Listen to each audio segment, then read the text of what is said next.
Yes, Mr. Chapman. May it please your lordship, we've agreed at the bar, 15 minutes for me, 15 minutes for Mr. Bowen on making matters worse.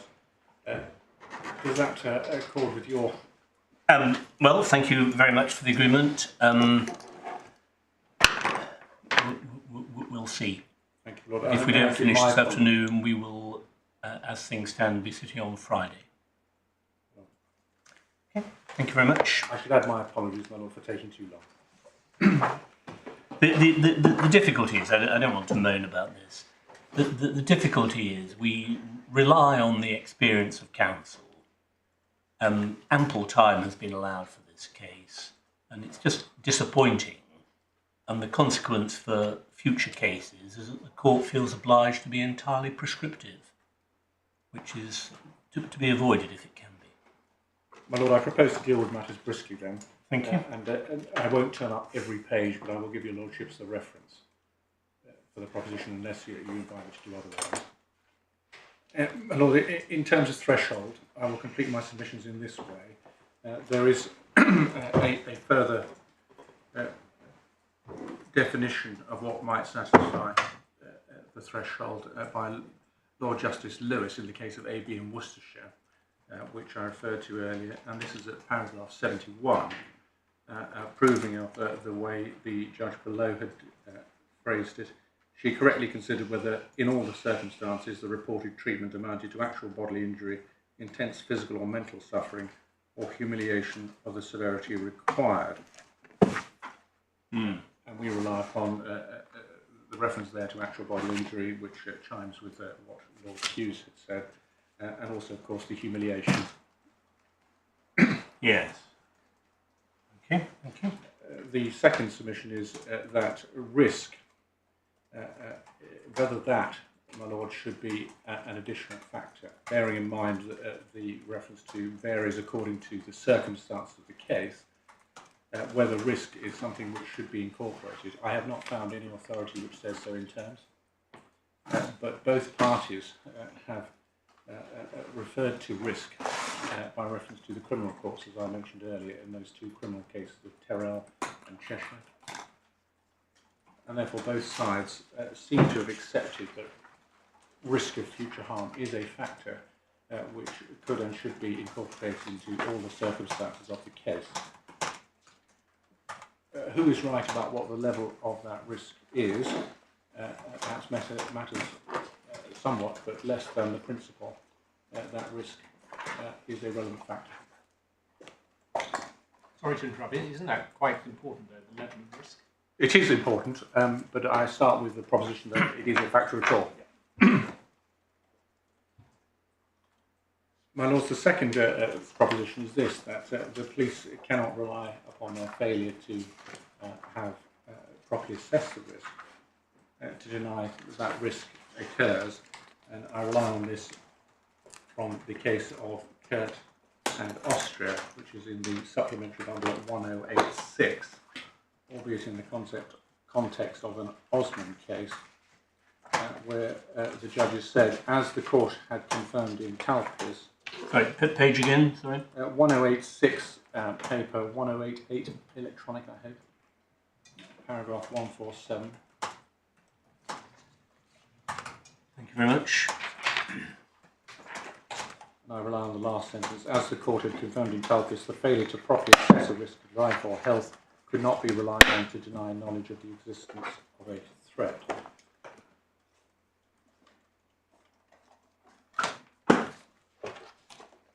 The risk in this case, or the facts of this case,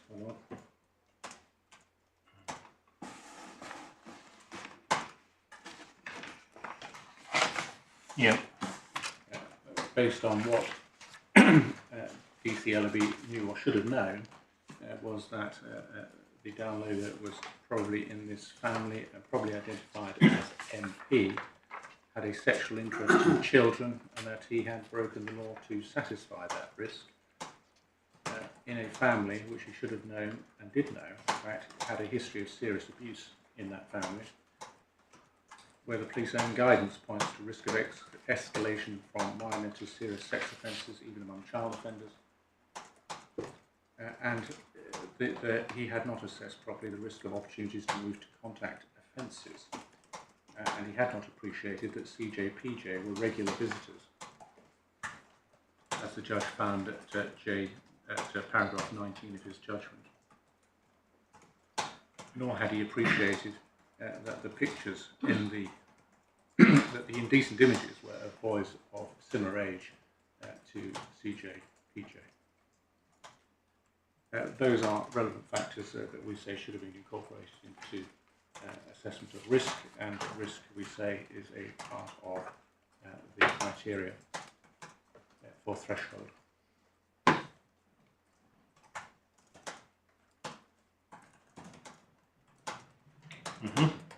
My Lord, one of your Lordship's concern is, of course, floodgates problems, but those were advanced by Lord Hughes in DSD and the Supreme Court, but rejected on the basis that there were sufficient controls. First of all, of course, this has to be Article 3 harm. Secondly, it has to be egregious and significant failure. And of course, under a Human Rights Act claim, the limitation period is pretty strict at 1 year, the primary limitation period being 1 year. Can you give us the paragraph number for that? For which proposition, my Lord? For the you were just relying on Lord Hughes in D in the Supreme Court. Yes. Where you say he rejected the floodgates argument. No, it was Lord Hughes who raised floodgates. Raised it, and their Lordships, he proposed a much stricter test of bad faith in the operation of the system. Okay, so but that was do you want us to read a particular paragraph or paragraphs? My Lord, perhaps paragraph 71. Thank you. At page 241, paper 243, electronic.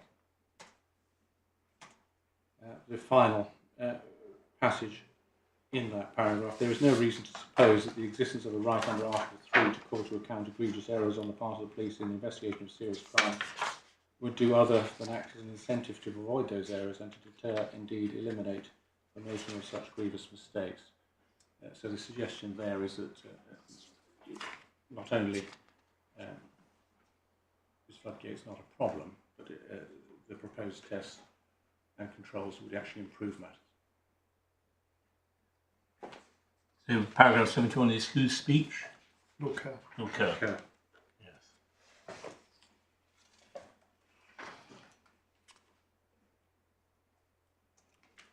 Thank you. Well, that concludes the submissions on threshold. Thank you very much. Well, I then turn to so-called piggybacking.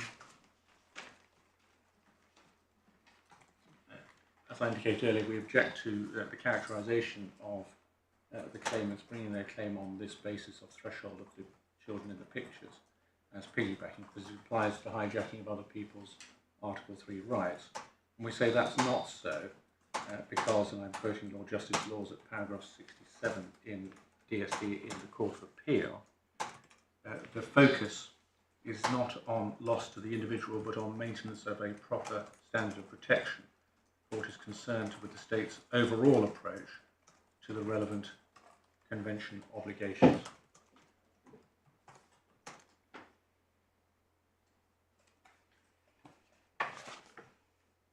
And we say that is in fact what happened in the DSD case itself.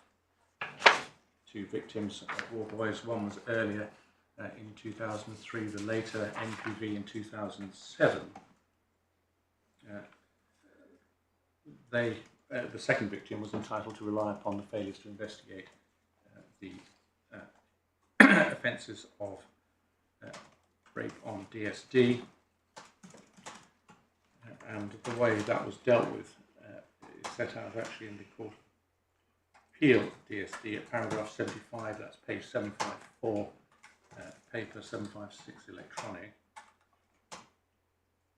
And your Lordships can read that as regards the operational failures in V's case, that is the second victim, the judge found at paragraph 300, that's the judge's first instance, that the relevant time frame was that of the whole investigation into war boys, again divided into 3 periods. and he set out the 3 periods. And the failures during this period, I think in the first period, it was probable that V would not have been raised at all. And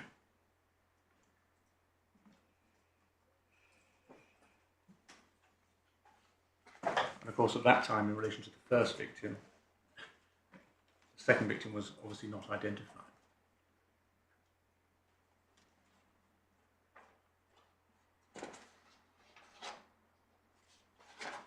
And it's for those reasons that we say that although it may well be that you can break the period up, it is overall one investigation.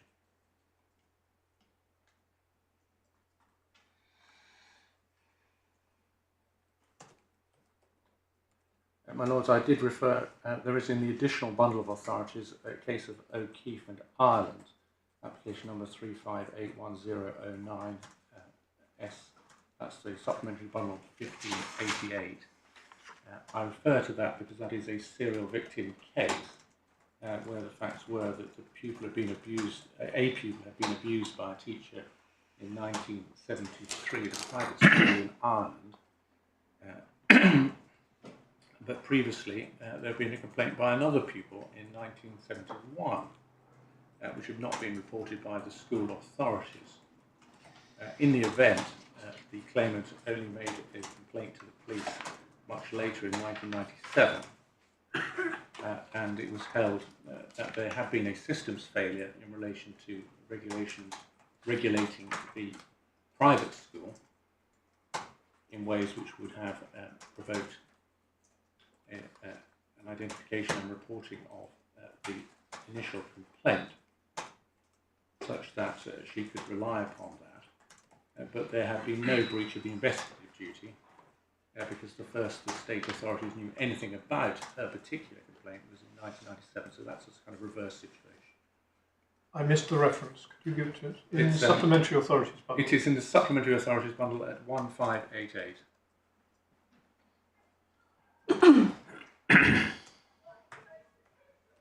Thank you. And also, if it was said against me that there had been no complaint by the children in the pictures, we rely upon the case of Gladani and Georgia, which again is one of the additional authorities at page 1671, and the proposition is that the police are obliged to investigate matters which indicate Article 3 harm, even if there has not been a complaint, if they're aware of that type of harm.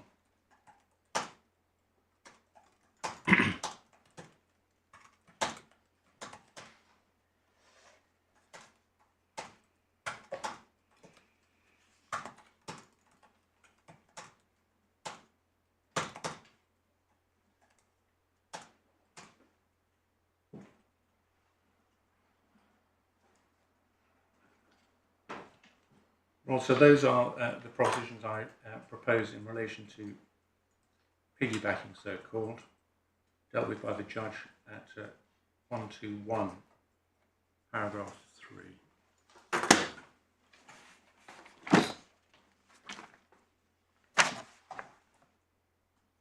We say it does meet the test of foreseeability set out by Lord Mance, but I referred to you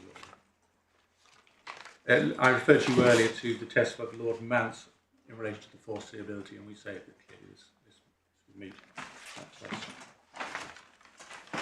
I move on, therefore, to egregious and significant, my lords. You probably have my submissions already on this as we've been going through the course of the judgment. The majority of the lordships in DSD and the Supreme Court proposed a test of egregious and significant. That's paragraph 29 of Lord Kerr.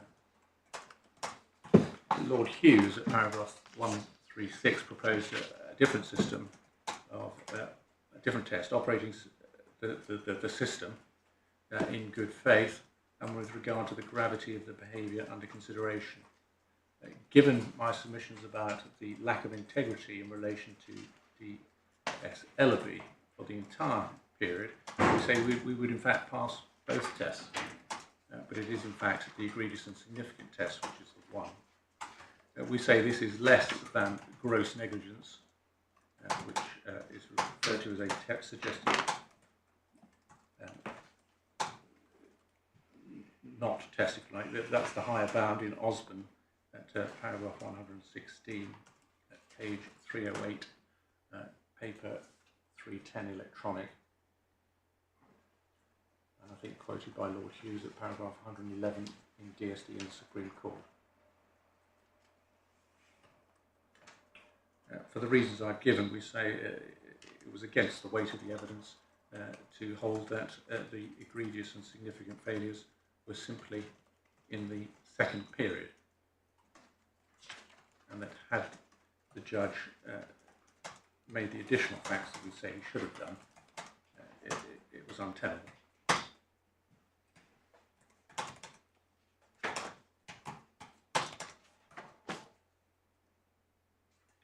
If we're right that Article 3 was animated in 2012, then, as we say, there was an obligation to do something. The duty was animated, but what was required was not burdensome and, in fact, the work of a few hours.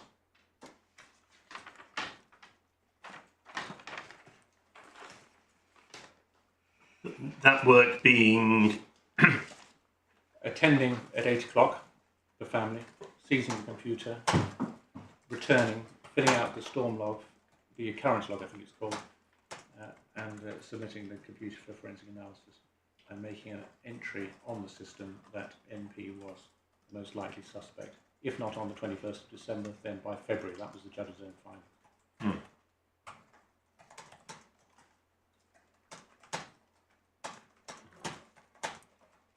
Viewed in isolation, isn't that a simple error or isolated omission? No, my lord, not when you take into account the reasons for why Ellaby had acted in the way he had. It wasn't because he was busy. We say that's just factually wrong. He had taken this upon himself to improve his skill set, knowing that he was not competent to do the job at all. Okay. So, my lord, I think, yes, I think hopefully I've done it. hold on. Thank you very much. Yes. Thank you, my lords. Can I just go straight to, I say, the nub of the matter on making matters worse? My broad point in relation to the pleaded case and the case that you have seen set out in the skeleton is that I don't pursue the control or the assumption of responsibility arguments. I'm not making any particular point on status. I'm concentrating simply on an approach which is that the whole of Sergeant Ellaby's conduct, when considered in the round, and given everything that my learned friend has submitted in relation to the facts, which I'm not going to go into, say, for a 30-second summary, is that this is much more than what my Lord Justice Stuart-Smith said at 54.7 of your checklist in Tyndall in the Court of Appeal. These were not simple errors. It's plainly not a case of pure omissions. And you have to, therefore, in testing whether or not it is a case that can fit the framework of making matters worse as set out from particularly paragraph 44 onwards of Tyndall, which I'll take you into a moment. You have to ask yourself, as I was submitting in relation to the Tyndall case at Court of Appeal level, that it's a simple case of applying the counterfactual, the Suffolk counterfactual, and saying, well, what would have happened if he had done nothing? And if he had done nothing in this case, what would have happened? I think in the words of, we'll go there in a moment, the Supreme Court, what would have happened if he hadn't embarked on the activity in the first place? Well, if he hadn't embarked on the activity in the first place, he wouldn't have taken the file from Swindon, where the CAIU, as I understand it, resided. This whole disaster begins with his decision when he moves from one division in Wiltshire Police. When you really get into it and you read it, you'll see, particularly I think in his interviews from memory, he was very disappointed. He thought it was a demotion. He didn't want to go back to uniform. You've already been taken to some of the material, which shows that he was interested in this case because it was difficult, it was exciting, it was new. I won't refer to, there was an exchange about whether it was appropriate or not to refer to him improving his CV. I mean, I don't mean that, my learned friend didn't mean that in any kind of tendentious sense, but it's simply that he wanted more experience. But if he hadn't embarked on it at all, yeah. If he hadn't embarked on it at all, yeah. There would have been no file. No, with respect, no. If he had not been, no, nothing. Absolutely not. Whether you look at it at the individual level of Ellaby, yeah. or as you do from time to time at the level of the Chief Constable, yeah. and those who if they had done nothing at all, no steps would have been taken to identify MP. MP would have progressed and got all his DBS checks and there would have been no impediment at all. Yeah. You don't look, it would be a mistake to say that the Making Matters Worse test, as set out at 44, 3 and 4, in this case means that you just pretend the police don't exist.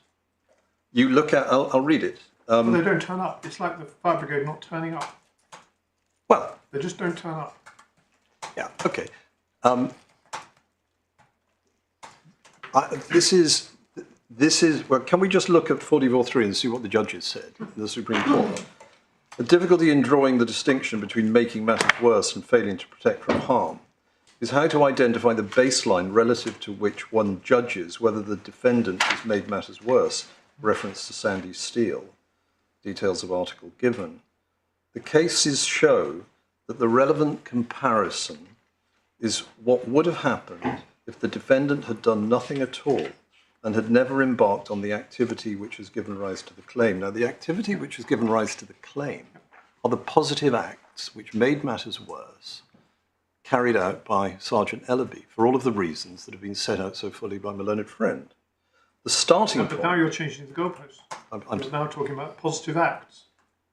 Well, it's positive acts which create a danger or increase a danger that already existed. Now, clearly the danger existed because of MP.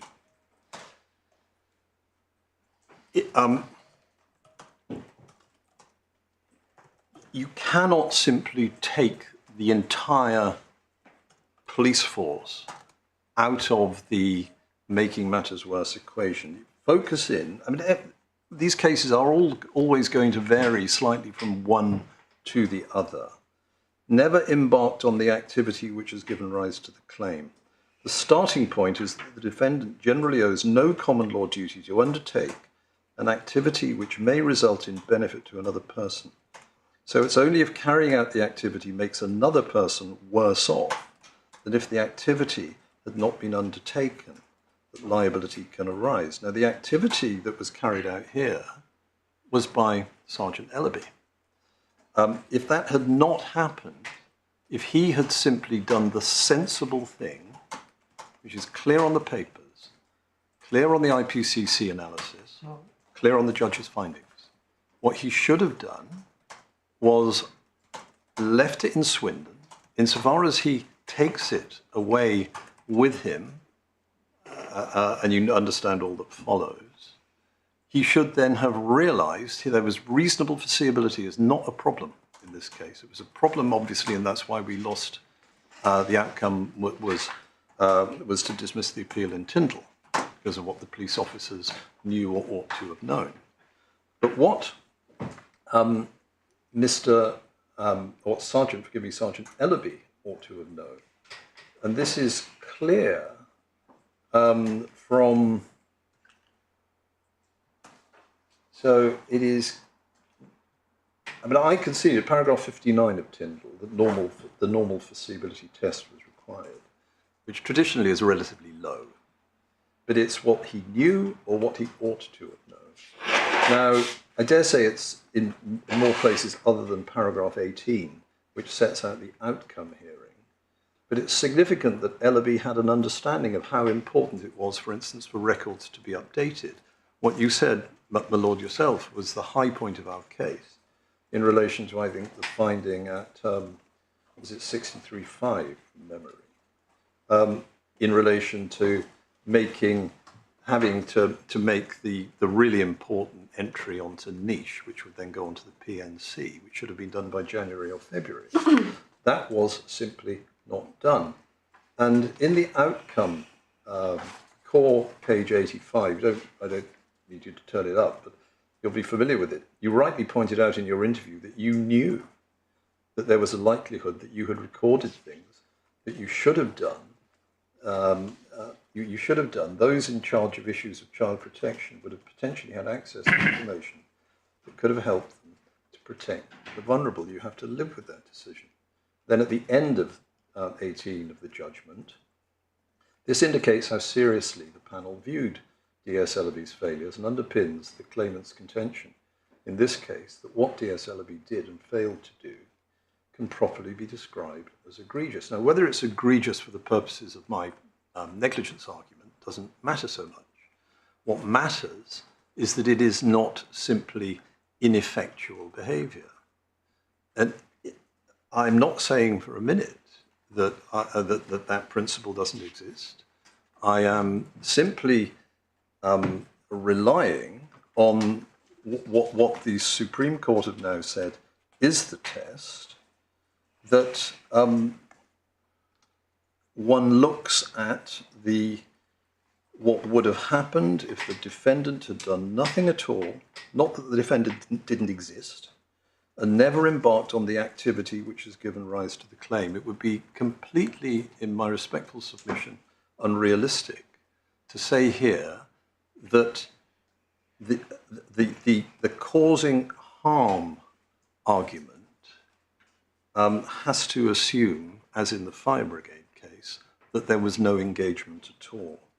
Now, in relation to interference, an interference is then dealt with from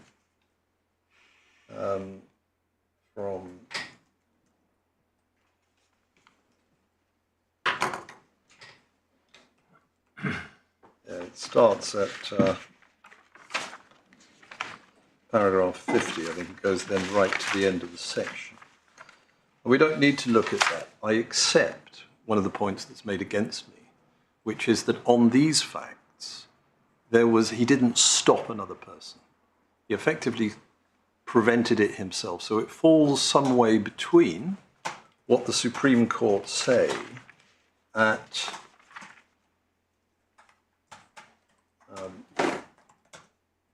I think it's 56.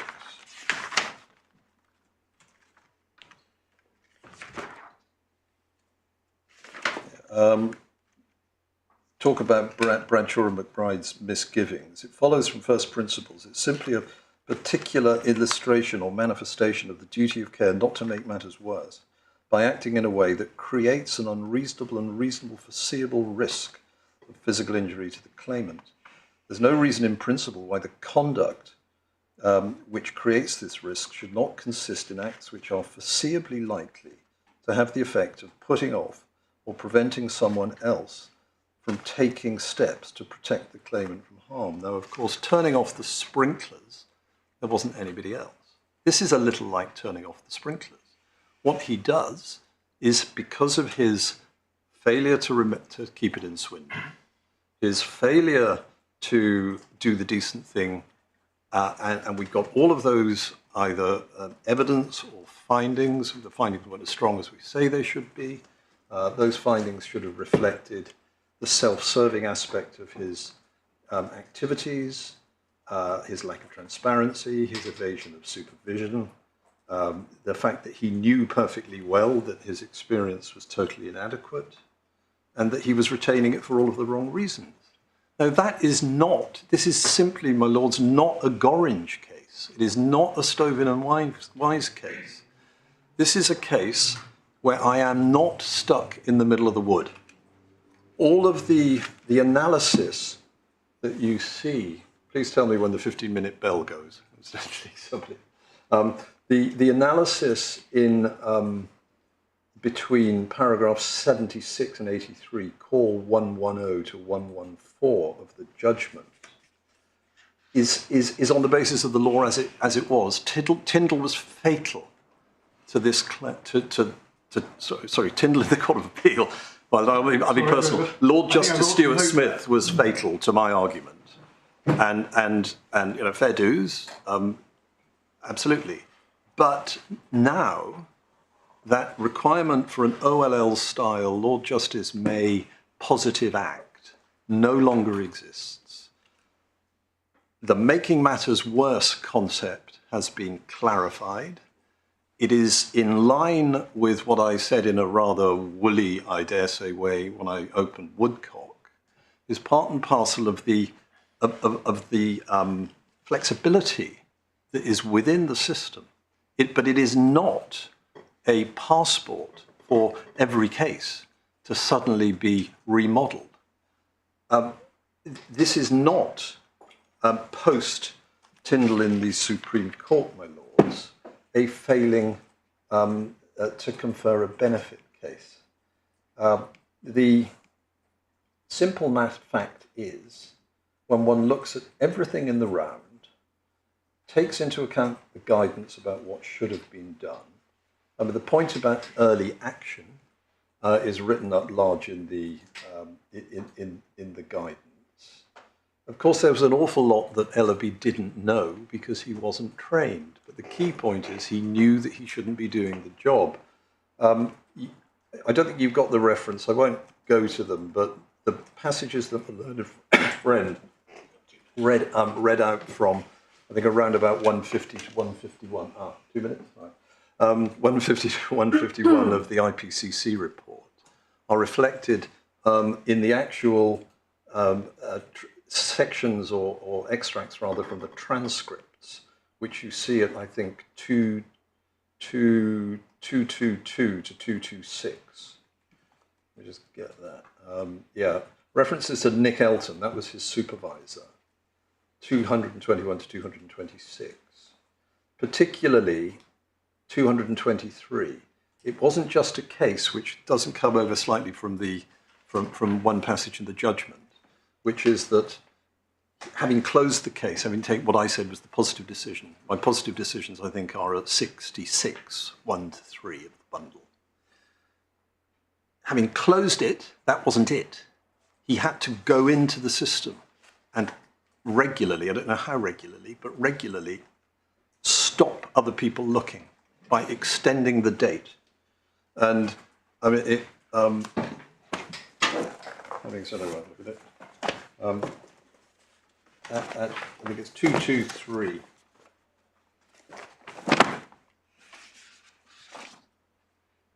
Um, 223, middle of the page of the supplemental.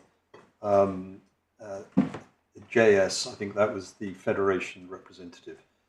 Yeah, he's pushed it forward. So when it was due on the 1st of November, he's then pushed it forwards to the whenever of the next month, and so on forth. So it's constantly ... It's constantly being pushed forward. It's like if something's due tomorrow, yeah, you're then pushing it forward to the 1st of September. So there's an active intervention. It's in the judgment. It's in the skeleton. It becomes a Lord Justice Coulson actor in the drama point, you know, the closing of the door. He's done something positive. So the easiest way, you can just take the rush bond route, which is the way that was my primary submission on making matters worse before the learned judge, which is that you simply classify it as a positive act. The reason that failed was because it was said that one has to look at the totality. You can't pluck out positive act. What failed? I'm sorry? Reason why what failed? Are you talking about rush bond? Yeah. The reason that submission failed. first instance, First is in front of Mr. Justice Spencer, was because I was, like Mr. Levison in YXA, failing to see the wood for the trees. That is no longer, that is, I mean, that obviously can be relevant, but if you've got the facts in a case to establish that you have applying the counterfactual properly and asking yourself what would have happened if the act complained of had not occurred, then we're home. That is probably, I'm almost certainly, I'm now run out of time. So reasonable foreseeability, I've got paragraph 18 of the judgment. There could be no question, let alone a serious question, that he will not have seen himself or ought to have seen that there were going to be some very significant consequences for him just sitting on this file for such a long period of time. Unless there's anything else, those are my submissions. Thank you very much indeed. Yes, Mr. Warnock. My Lords, can I just start by saying that the severity of the abuse suffered by the claimants is not in question. They have been victims of sickening crimes. The Chief Constable has publicly apologised to the families for the fact that the police did not prevent them. And also, it's humbling that the families demonstrated the compassion that they did to DS Ellerby at the disciplinary hearing. And I should also say that although we, as indeed have the judge and my learned friends, described MP's offence of downloading indecent images as relatively minor, the operative word is, of course, relatively. Obviously, downloading any such images is a criminal offence and not a trivial matter. The issue, however, is whether the downloading or possession of those images was sufficiently serious to trigger a duty to investigate, not just as a matter of the police's public law duty to investigate crime and keep the King's peace, but under Article 3 of the European Convention of Human Rights. I'm setting aside to one moment the common law. But that issue is one with potentially very significant consequences for law enforcement and resources if a duty is owed. My learned friend's skeleton argument had referred to the report of the independent inquiry into child sexual abuse in October 2022. It's not before you. I have brought the extract I'm about to read if you want it. But it was reported there that the number of people accessing child sexual abuse images continues to grow. And during the 1 month period during the first 2020 lockdown, the Internet Watch Foundation estimated that there were 8.8 million attempts by UK internet users to access child sexual abuse imagery. Now, clearly that does not mean 8.8 million people, because many of those attempts will have been made by the same people. But as I'm sure the court is also aware from its experience in the criminal jurisdiction, this is very sadly a widespread problem. We submit that the learned judge was right and to find that the threshold for an Article 3 investigation was not reached in this case until the report of actual physical abuse was made by HD's mother on the 9th of April 2015. Indeed, we had understood it to be common ground that the fact of the possession of the indecent images did not amount to Article 3 treatment, because that's what... Because it was being argued on the basis of that paragraph we looked at this morning. Yes, paragraph 6 of my learned friend's skeleton, page 33 of the bundle. Look at the whole. Yes.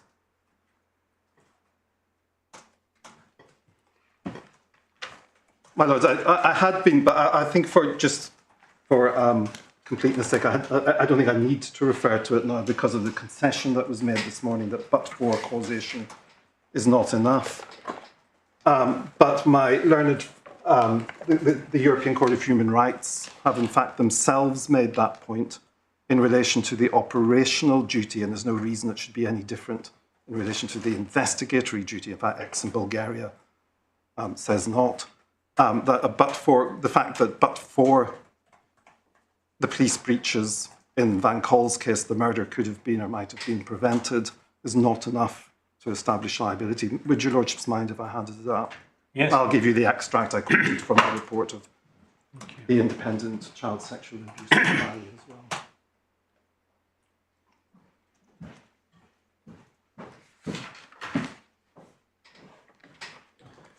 Thank you very much.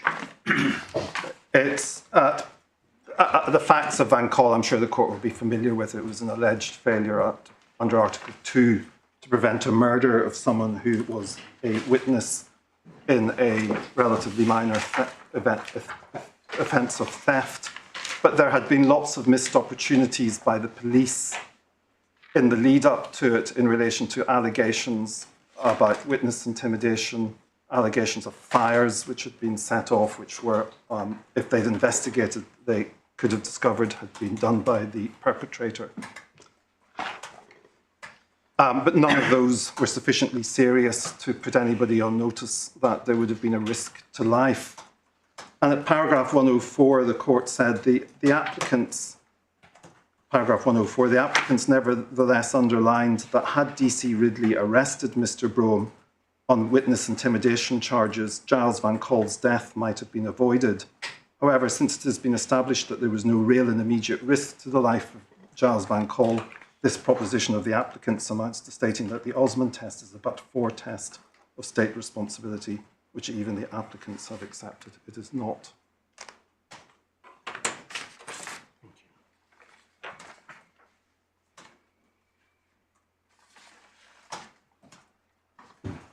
And we say the same point emerges in X Bulgaria, which was a case which concerned investigation into serious sexual abuse in a government-run orphanage.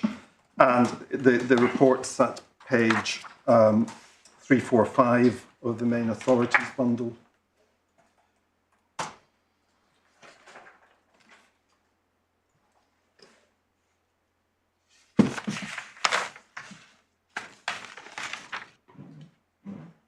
Which I think means 347 on the electronic bundle.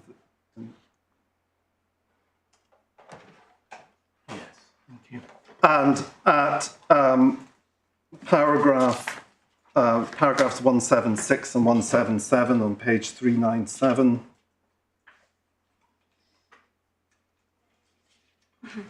Forgive me, is it paragraph numbers? 176 and 177. Thank you. The court reiterated Article 3's content.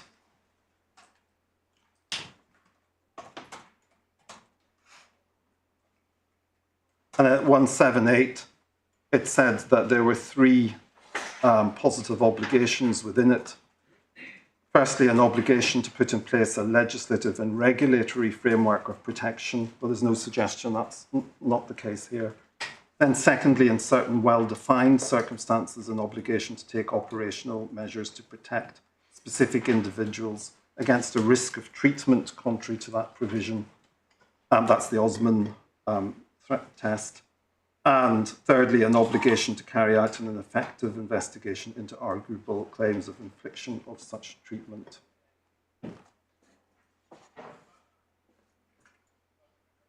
Paragraph 4, the court expressed the need where an individual claims on arguable grounds to have suffered acts contrary to Article 3, that article requires the national authorities to conduct an effective official investigation.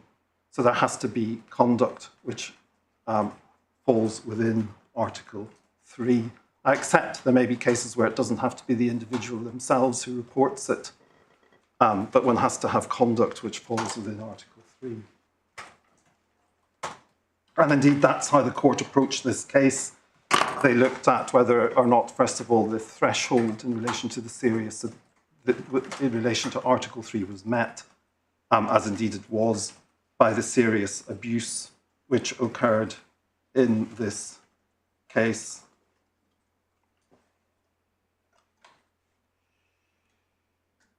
And one sees that at paragraph 200, where the first question they asked themselves was whether the reports the Belgian authorities had received were sufficiently detailed.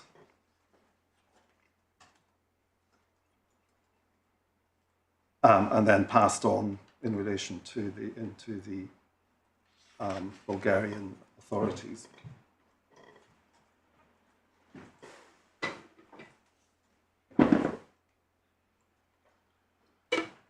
Sorry, was that paragraph 200? Yes. The court observes that. Yes. Thank you.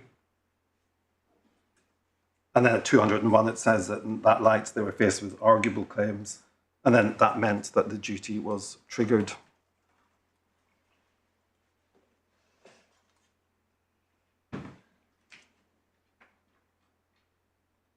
We submit it's also clear from the Supreme Court's decision in DSD and the Commissioner that the trigger has to be of serious abuse. And there was discussion this morning about Lord Hughes' dictum.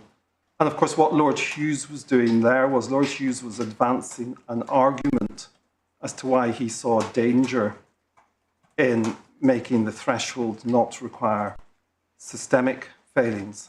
And he was bringing forth the spectre that there was a risk that the article might be interpreted at a very low threshold. And then if that happens, why not then Article 1 of Protocol 1 on property rights and so forth as well. And Lord Kerr's answer to that is the one we see at if we go to DSD, which is at the authority begins at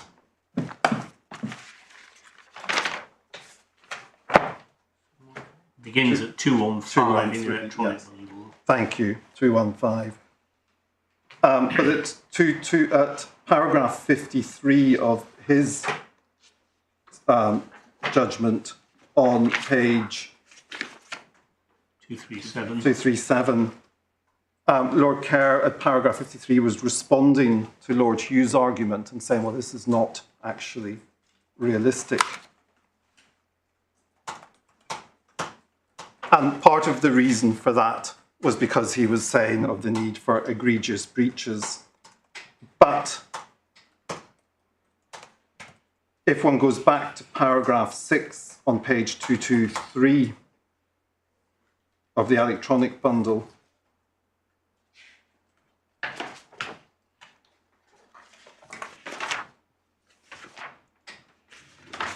he had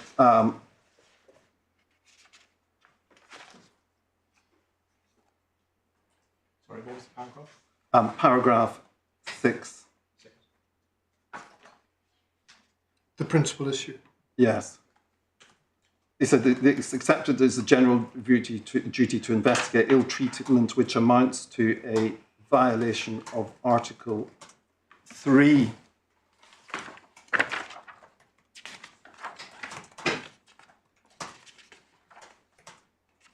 And at paragraph 48 on page 233, thank you. 235? Yeah. 236. So it's 233, which is 235 of the electronic bundle. He, having recited the case of Gafgen, if one goes to the top of page 236 of the electronic bundle, 234 paper, he said, between letter A and B, I consider that those cases amount to clear and constant case law of the Strasbourg court, and I have concluded that they establish that the state is obliged under Article 3 to conduct an effective investigation into crimes which involve serious violence to persons, whether or not that has been carried out by state agents or individuals. So one can see why he's answering. So I just haven't caught up with the page reference. I'm so sorry. It's page 236 electronic, 234 of the paper, and it's at the between letters A and B. I consider that those cases amount to clear and constant case law. Yeah. Okay. Thank you.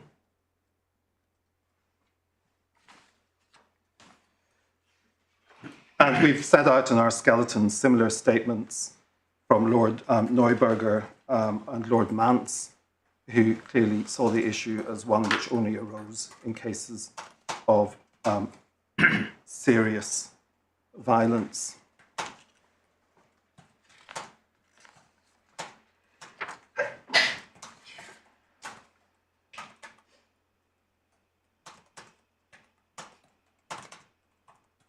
I turn to the question of risk because my learned friend suggests that, well, if there's a risk of Article 3 treatment, that's enough. We respectfully submit, as we've submitted in our skeleton argument, and it's paragraph 25 of our skeleton, a generalised and non-specific future risk of Article 3 treatment is not enough. If a risk of a future breach as unspecific as that was enough, you would open the door to practically every investigation engaging the Convention. It would also subvert the Osmond test because that's the threshold for risk. It's the real and immediate risk test which Osmond sets. Is there a real and immediate risk of treatment which engages Article 3?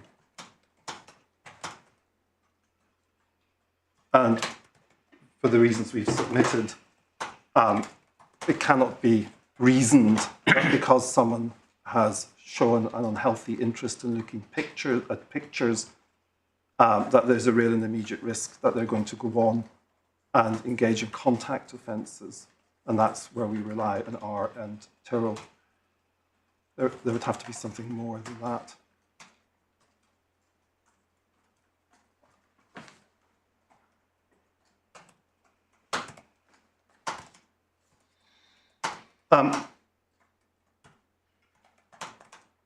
My learned friend referred to the case of O'Keefe. Can I just ask my lordships to note that O'Keefe, the rationale of O'Keefe was that there was a structural problem in the Irish education system because of the way that the state had handed over control of state education to church authorities, without building into it sufficient safeguards when doing so. It's a completely different type of case from this one.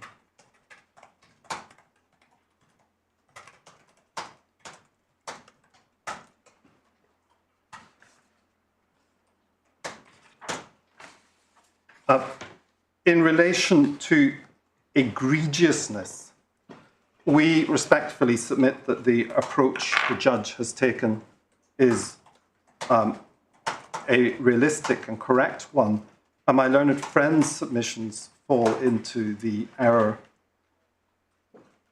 of trying to bring it down to the level of negligence. And in fact, although he wasn't applying the real, the egregiousness test because it was in the Court of Appeal before it went to the Supreme Court, Laws LJ effectively applied similar test when he looked at the related case to DSD that went to the Court of Appeal that didn't go to the Supreme Court. And if we go to the supplemental bundle of authorities,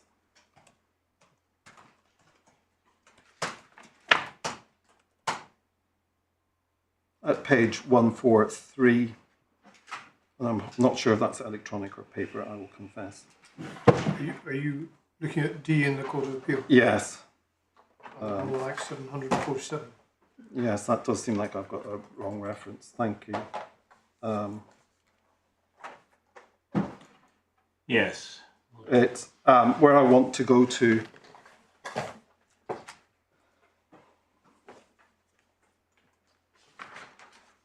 It is, it's 712, where, 712, I'm sorry. But where I want to go to is the paragraphs 88 and 89.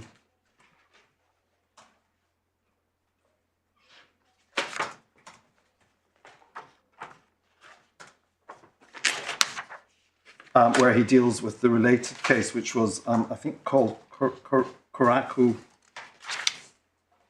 And there were shortcomings. It involved somebody who had their ear bitten off during a rather vicious assault outside a nightclub. And the trial judge had held, well, it had just about fallen within Article 3, and the Court of Appeal decided that not to disturb that on the basis it was open to him. But there were shortcomings in the investigation, and one sees them set out at paragraph 87 on page 757, including failures to get various statements from people, failures to ensure a press office release had been done, and so forth. And at 88, it sets out what I've just said about on the margin. And then the judge had asked himself the question in paragraph 757, letter H, in all the circumstances, was the investigation carried out by the police reasonable?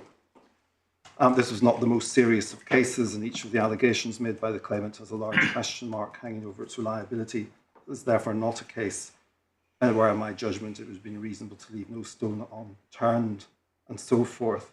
And at paragraph 89, Lord Justice Laws said, Judge Platts asked the compendious question whether in all the circumstances the police investigation was reasonable. That's perhaps a loose approach. After all, he had just found a list of breaches. But in my opinion, and that's me saying that, not Lord Justice Laws, but in my opinion, his overall treatment of the case is in line with the scope and nature of the Article 3 duty as I've sought to describe it.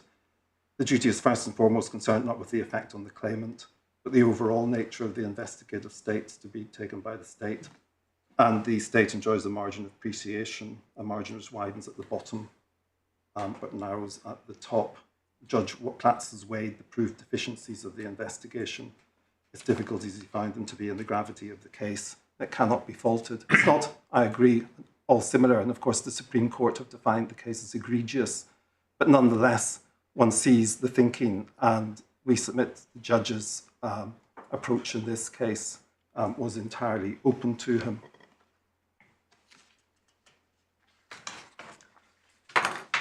As to seriousness of the abuse that was, or sorry, not the abuse, as to the seriousness of the photographs, the judge made findings on this, and they're in the core of the appeal bundle, page 93.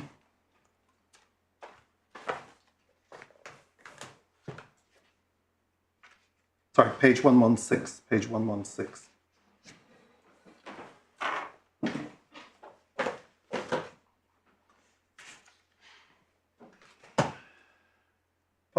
Paragraph 93 of the judgment is the one we've already looked at. The image has not been particularly serious. And then again at page 128,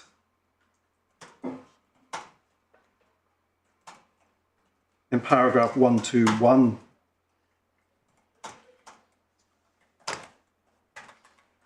so this is 128, which is actually 134 electronic. In paragraph 121, at letters 2, 3, and 4, he judged that the pictures and the downloading or having them, possessing them, did not cross the Article 3 threshold.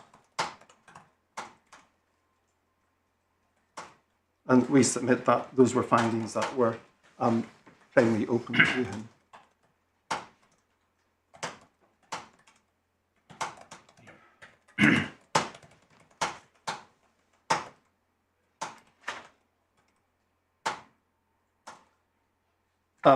My Lords, my learned friend, Miss White, is going to address you very briefly on my learned friend's secondary. I'm sorry, I'm just getting in a muddle. I'm sorry. 121. Yes. 2, 3, and 4. Yes. So there's a critical conclusion is DS Ellady's investigation was never an Article 3 investigation. Yes. But he also says in in item 3, in relation to whether the children depicted in the images can the claimant rely on those rights. This question does not arise by virtue of my response to 2, but even if the images on the computer seized in December 2012 had met the required threshold, which in my judgment they did not. Yep. We respectfully submit that's a finding that was open to him. And in any event, as the court has already picked up on, it was common ground at the trial. Nobody knew who these kids were. Nobody even knew when the pictures were taken. The idea that there could have been some sort of effective investigation into their Article 3 position was not pushed at trial, nor could it seriously have been. No, the focus of such an investigation as there was what are the implications for the family Yes. of these images being on this computer, Yes. not what is the consequences for the victims of the photography. No.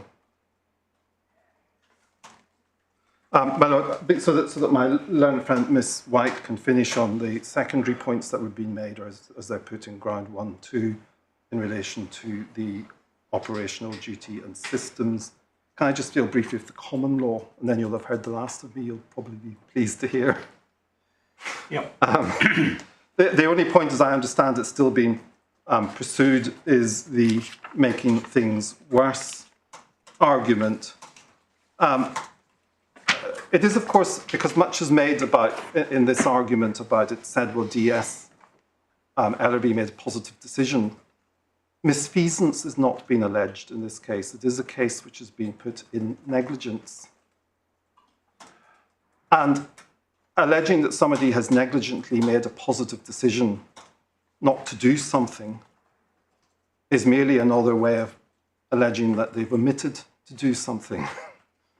And alleging that somebody retained a case is just another way of saying that they omitted to relinquish it. And what my learned friend is seeking to do is do exactly what the Supreme Court have been trying to get people not to do, which is to hunt around in an overall activity to try and find some acts and some amongst it and some omissions, whether one's acting for the claimant or the defendant in the particular case. The overall activity here was DS Ellerby's investigation. And that's what's pleaded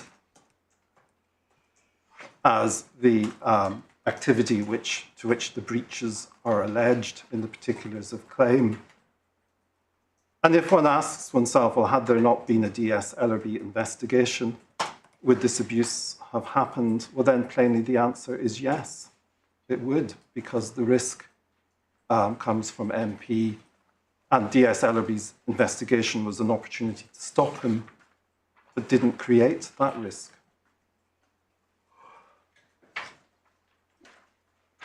Am I right in suggesting to Mr. Bowen that the counterfactual is neither Mr. Ellerby nor any other employee of the Chief Constable Yes. carries out an investigation at all? Yes, that has to be right. And that, indeed, if it were otherwise, the law of omissions wouldn't have troubled the Supreme Court the way it has in all Well, these if it different isn't cases. right, I certainly haven't understood what the Supreme Court said in Tyndall. No.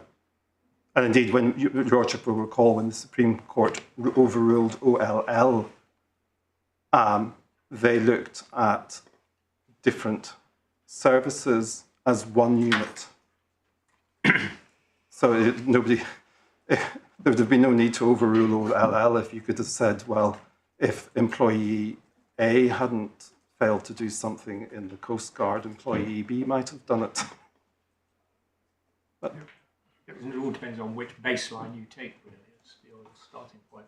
I'm sorry, my lord. Which baseline you take for assessing what somebody has either done or not done. yes, well, that, indeed, the Supreme Court say that, and the difficulty is identifying the baseline. But the baseline here is an investigation by DS Ellerby what would have happened if he had never done anything. Well, this abuse would still have happened. And although it may be difficult to identify the baseline, is it your submission that once you've got the baseline, that's it? You can't constantly adjust the baseline when something else happens or doesn't happen 2 days later? Yes, that's the sort of salami slicing that my learned friend wrongly tries to criticise the judge for in other respects, to do that.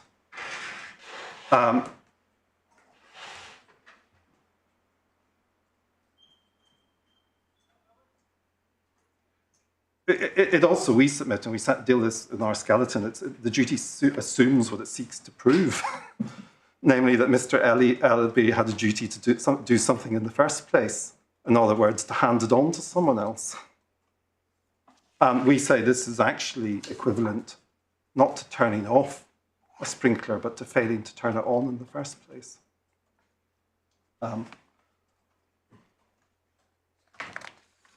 My lords, brief they are, but those were the submissions I propose to make, unless there's any particular point I can help my lords with. No, thank you very much. Then can I hand over to Miss White Yes, to please. address you on the remaining issues? Thank you.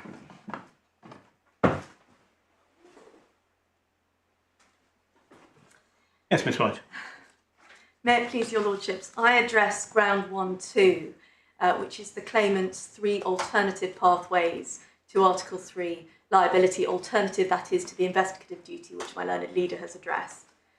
Starting, if I may, my lords, with this alleged systems duty, the judge, in my respectful submission, properly reflected the claimant's submissions at paragraph 36 of the judgment. I don't propose to take your lordships to it, but the page reference is core bundle 92, electronic 98, and he distilled the claimant's allegations into 3 alleged systemic breaches at paragraph 107, which your lordships have already been taken to. And again, I don't propose to take your lordships back to it. That was core bundle 122, electronic 128. In summary, before his lordship, Mr. Justice Spencer, it was inadequate training of specialist police officers, inadequate supervision and or management, primarily DS Ellerby, and inadequate resourcing of the high-tech crime unit, which were the 3 main allegations his lordship was considering. It seems from my learned friend Mr. Chapman's submissions that the claimants now focus on the second of those, inadequate supervision and or management. Before turning to address what the judge found in respect of those systemic failings, I make the submission that the claimants do not take issue with the judge's statement of the applicable law, which the judge set out at paragraph 107. It's Lord Dyson, paragraph 19 from Rabone and Pennine Care NHS Trust, which your lordships have at page 585 of the Supplementary Authorities bundle, the only bundle in which there's no page discrepancy. And in that paragraph, which I don't propose to take your lordships to because it's not disputed, Lord Dyson recognised a distinction between, on the one hand, systemic failings, i.e. failings to secure high professional standards, ensure competent staff are recruited, suitable systems of working and so on the one hand, and allegations of individual negligence on the other hand. And Lord Dyson cited in that paragraph 45 of Lord Roger in Savage and South Essex NHS Trust, which again I don't propose to take your lordships to because it's not contested, but it's also in the Supplementary Authorities bundle at pages 462 to 463. So the judge properly directed himself, and he went on to find that there were no systemic failings in this case. The failings which he did find at paragraph 63, which your lordships have been taken to a number of times, core bundle 102, electronic 108, all lay at the operational or individual level with DS Ellerby.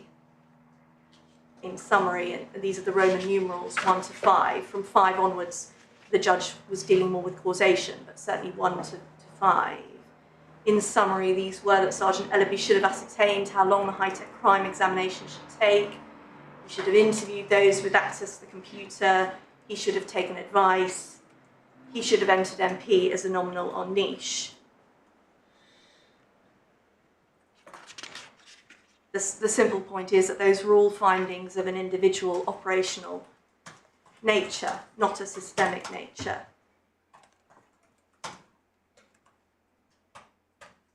The judge explicitly rejected the claimant's case about the time that the HTCU report had taken at paragraph 93, but you have Mr. Chapman's concession that that's no longer pursued. And in my respectful submission, all the evidence Mr. Chapman took you to related still to Sergeant Ellaby's operational failings. May I make just one supplementary point for your Lordship's note? Your Lordships were taken to the IPCC report, the report that was produced by the independent investigator in October 2016, then called the Independent Police Complaints Commission.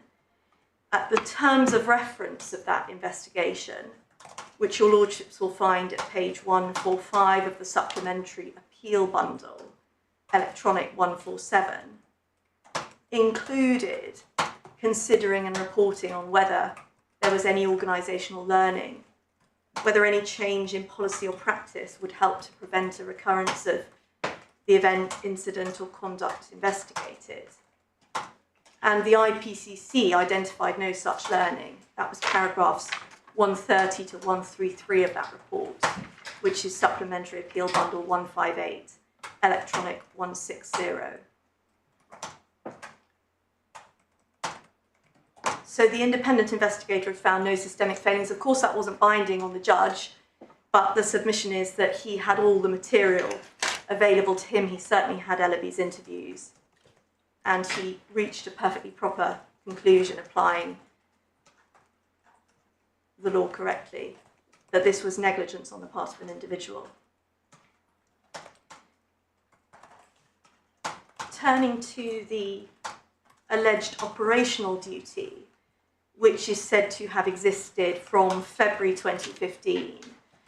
This is said to have been based on a real and immediate risk to only 2 of the 5 claimants, HDPD, on the basis of what the police knew or ought to have known following an allegation made in relation to a different claimant, OB, in February 2015. The judge, in my submission, accurately encapsulated the claimant's submission at paragraph 108 of the judgment. That's core bundle 122 to 123, or electronic 128 to 129. The allegation which had been made in February 2015 about OB, who was not the claimant to which the risk was said to have been disclosed, that was a HDPD, but the allegation which had been made about OB is to be found at paragraph 23 of the judgment. That's core bundle 87, electronic 93, which was that MP had made OB watch, quote, rude pictures. Can you just give me the paragraph number? 23. Thank you. Core bundle 87, electronic 93. OB's mother reported that to a counsellor.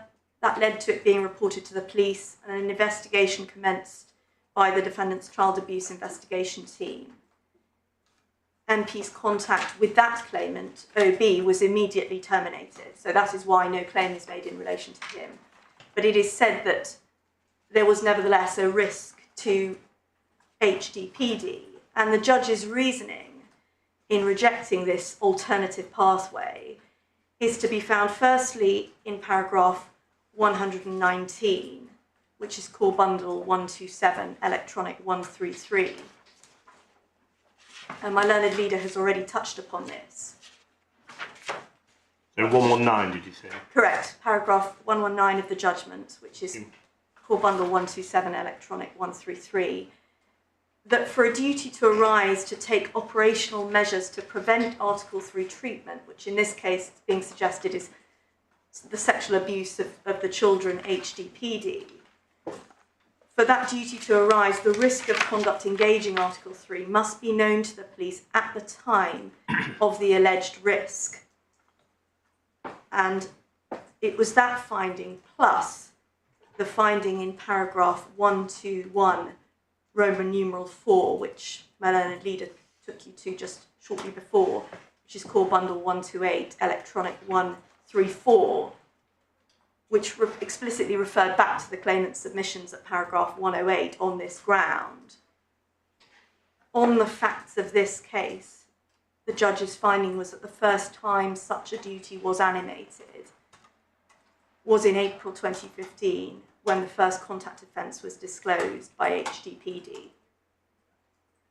And it was only from that point that there was an operational duty or an investigative duty to prosecute the perpetrator, as was done.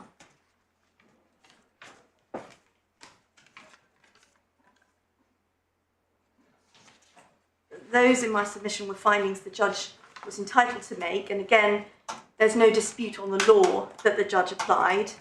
Osman and the UK, the classic case, which your lordships have in the supplementary authorities bundle, it's paragraphs 115 to 116 of Osman at pages 308 to 309, which the judge had been taken to, as he records in paragraph 114 of his judgment.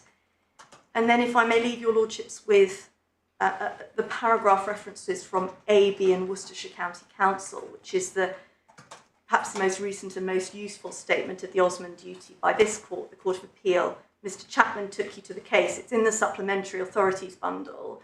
The paragraphs on which I place particular reliance are paragraphs 57 to 63, which are on pages 1146 to 1147.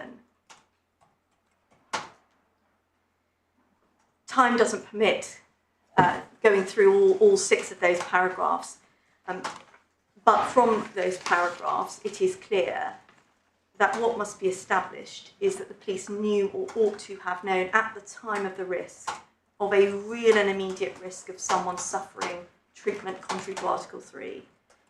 And Lord Justice Lewis particularly observes at paragraph 59 the minimum level of severity that needs to be reached, the assessment of which is fact-specific. I'm summarising, but also at paragraph 61, the court must be wary of assessing events with the benefit of hindsight and must assess the events as they unfolded at the time. I commend all of those paragraphs to your lordship. And so, properly directing himself in law, the judge found that the police had no such knowledge of any real and immediate risk of sexual assaults to HDPD or any other actual or potential victims for that matter in February 2015. As my learned leader has said, whilst not in any way wishing to diminish the seriousness of some of the allegations in this case, it was not of the nature and level required, and the judge was entitled so to find that this did not disclose the real and immediate risk, still less one requiring the police to take reasonable steps to protect particular children, i.e. HDPD, of whom the police had no knowledge at the time.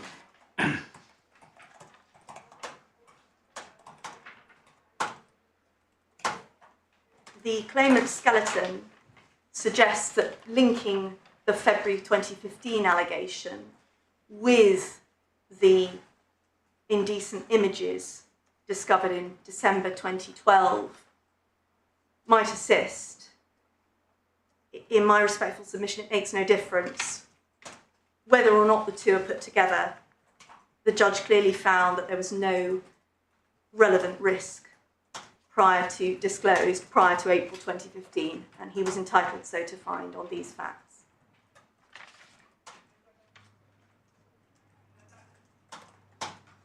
Turning very briefly to the final pathway, this is put in the pleadings and in the skeleton and was put at first instance as a duty to the general public, a duty of what has been referred to as special diligence to all 5 claimants to protect them from the inherently risky activities of MP.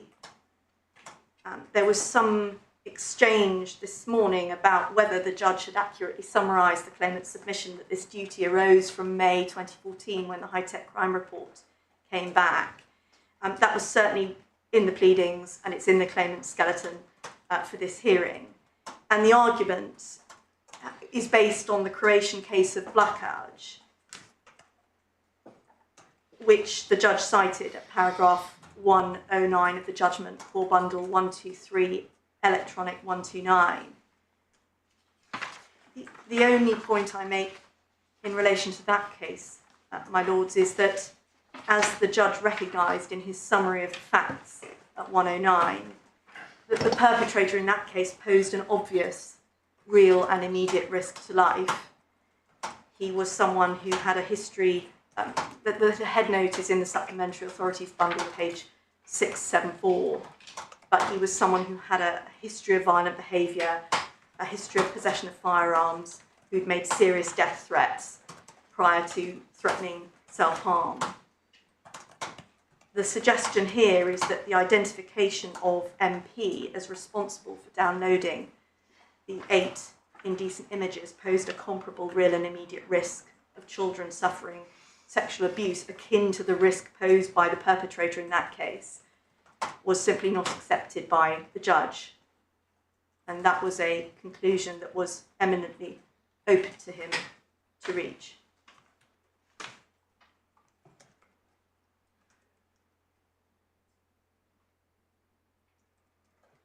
Unless I can assist with anything in particular, my lords, those are my submissions. No, thank you very much indeed. Yes.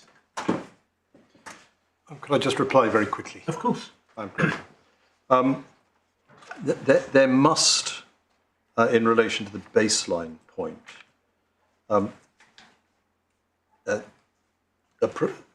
addressing my Lord Justice Stuart-Smith's point,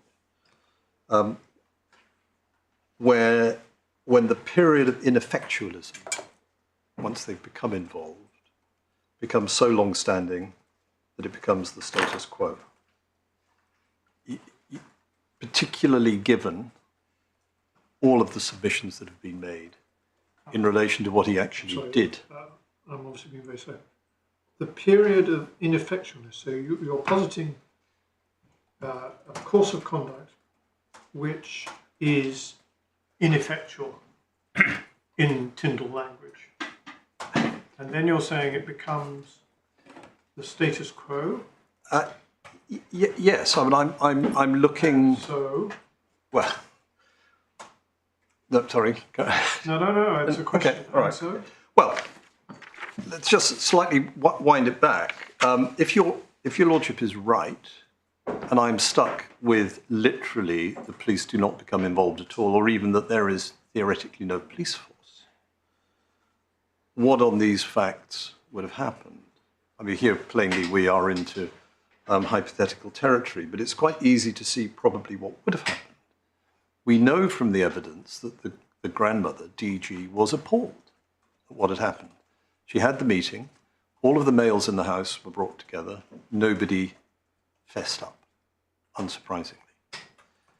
Well, what would have happened then? She would have known herself that something was awry. She wouldn't then just herself, to quote the other Lord Justice Stuart-Smith in the fire case, have just sat on her hands. Something would have happened. What would have happened? She would have taken some form of safeguarding action herself. MP may well have confessed. Who knows?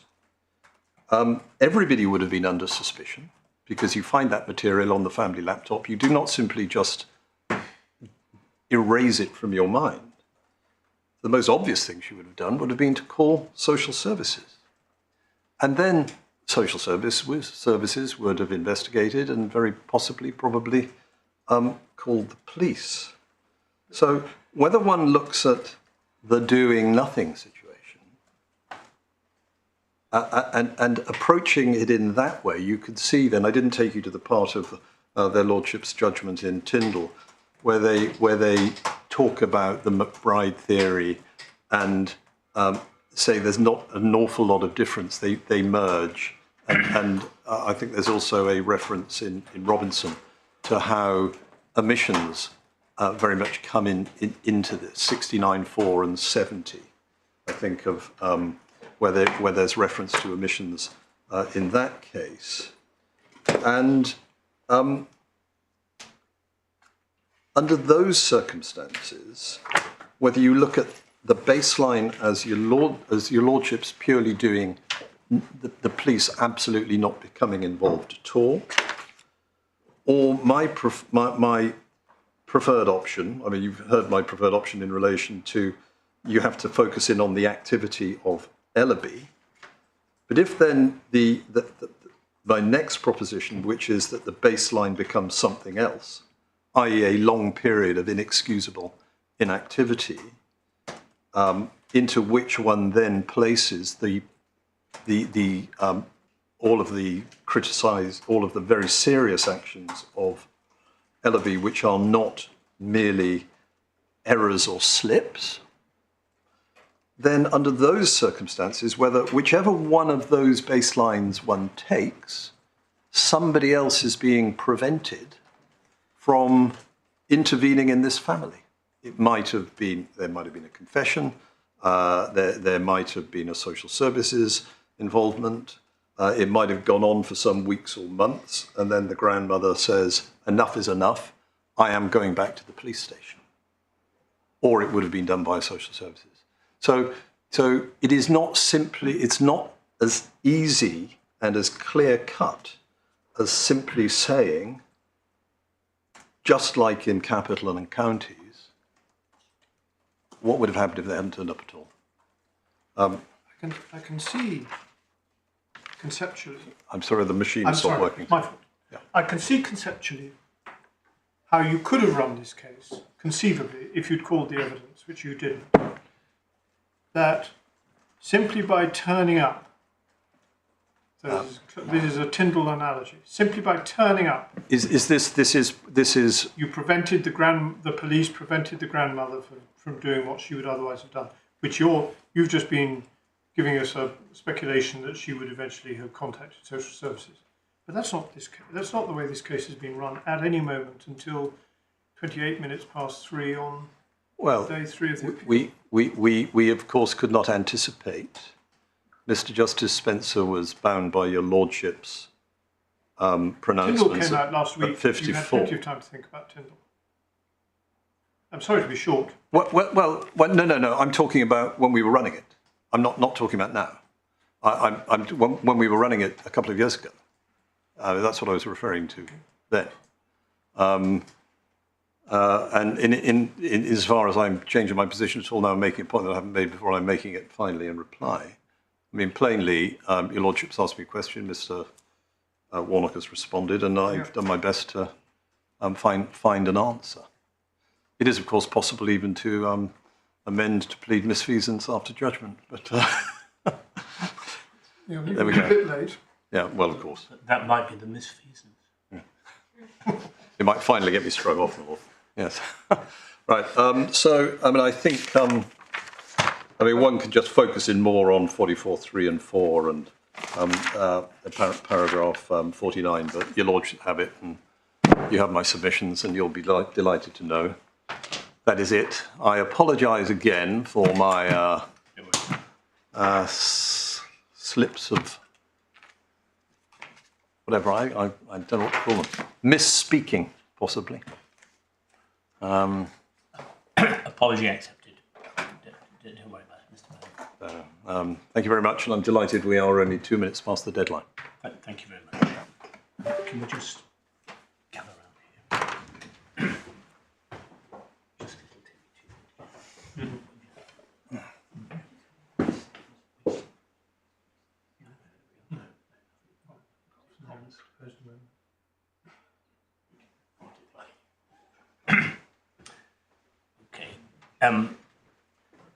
We don't believe that there's anything that anybody had said they would send us which they haven't already sent. Does anybody think anything's outstanding? No. I'm sorry, this is... I'm just saying, we believe we've got everything that anybody wanted to send us, and that there's nothing still to come. Maybe some instructions are just coming about something. Mr. Chapman, was there something? My Lord Stuart-Smith asked me a question earlier. about the response of the other judges to the threshold formulation by Lord Oh, yes. Hughes. Yes. And I ought to answer that. And I think the answer is no, not directly head on. We have Mr. Warlock's. And you had submission. Mr. Warnock. Yeah. Thank you. Thank you very much indeed, and our thanks to your solicitor for pointing that Yes, out. thank you. Good. Well, thank you, everybody. Forgive me, my lord.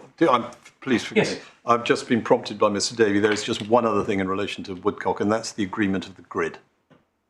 Oh, yes. That had slipped my mind. The chronology. I think Mr. I Warnock, with said a that- flourish, I said agreed that it was yesterday. agreed, yes. The one that was sent through by Mr. Yes. Well, I mean, if there's no conversation and everything is agreed, then. Slight error that was corrected. That's what.